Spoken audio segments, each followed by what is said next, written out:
এই রেসিপিটা যেমন লোভনীয় তেমন খেতে ভীষণ টেস্টি। এই রেসিপিটা হলো বেগুন আলু দিয়ে মাছের তেল পটকা। মাছের তেল পটকা কিন্তু অনেকেই আছে ভীষণ তৃপ্তি করে খায়, আর দুপুরবেলা গরম ভাতের সাথে যদি এই রেসিপিটা থাকে তাহলে তো আর কোনো কথাই নেই। আমার তো ভীষণ ভালো লাগে মাছের তেল পটকা।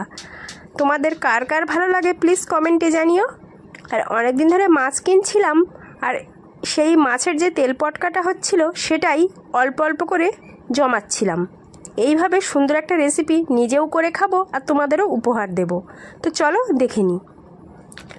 প্রথমে এই তেল পটকাগুলো আমি নিয়ে নিয়েছি, এবার এগুলোকে পরিষ্কার করে ভালোভাবে ধুয়ে নেব।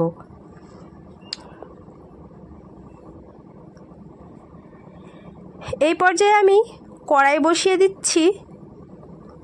আর হ্যাঁ, এই যে বেগুন আলুটা আমি কীভাবে কেটে নিয়েছি সেটা একটু দেখিয়ে দিই। আমি এইভাবে ডুমো ডুমো করে বেগুন আর আলু সবগুলো কেটে নিয়েছি।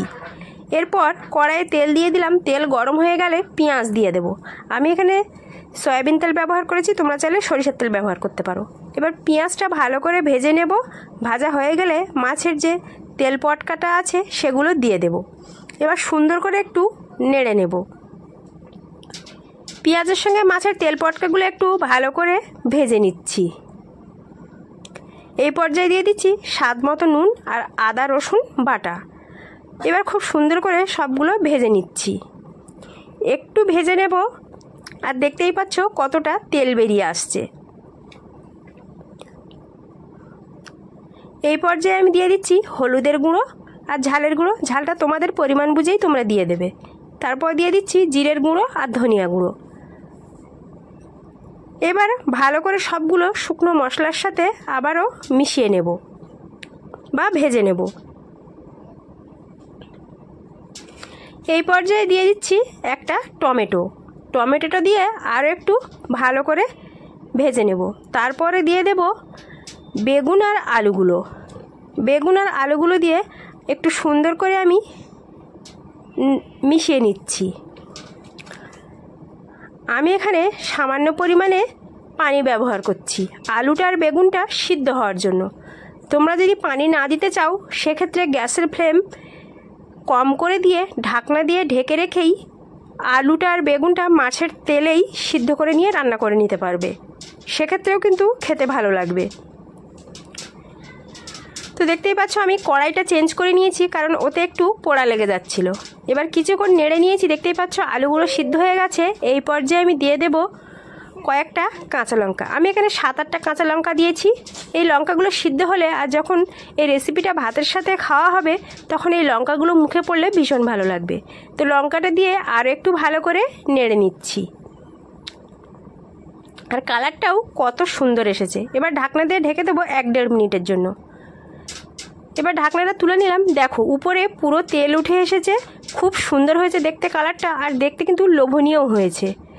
আমি তোমাদের আবারও বলে দিচ্ছি, তোমরা পানি দিতে না চাইলে ঢাকনা দিয়ে ঢেকে কম আঁচে রান্না করে নেবে। ওই মাছের তেলেই কিন্তু আলু আর বেগুনটা সিদ্ধ হয়ে যাবে। সেক্ষেত্রেও কিন্তু খেতে ভালো লাগবে, এই কি সময়টা একটু বেশি লাগবে। তো আবার একটু ভালো করে নেড়ে নিচ্ছি। আমাদের কিন্তু পুরো রেডি মাছের তেল পটকা দিয়ে বেগুন আলু বা আলু দিয়ে মাছের তেল পটকা। তো দেখতেই পাচ্ছ ফাইনাল লুক কতটা লোভনীয় হয়েছে। আর আমার এই ভিডিওটা যদি ভালো লাগে লাইক কমেন্ট করে দিও, আর বন্ধুদের জানার জন্য বেশি করে শেয়ার করে দিও।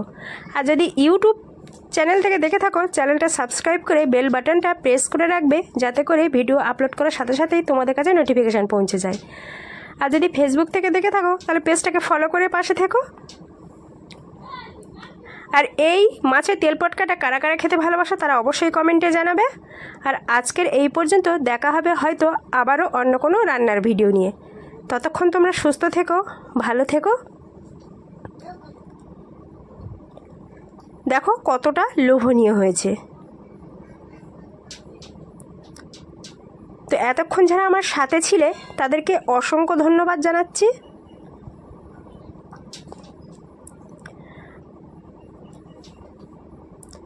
তোমাদের একটু ভালো করেই দেখিয়ে দিচ্ছি যে কতটা লোভনীয় আর কতটা কালারফুল হয়েছে।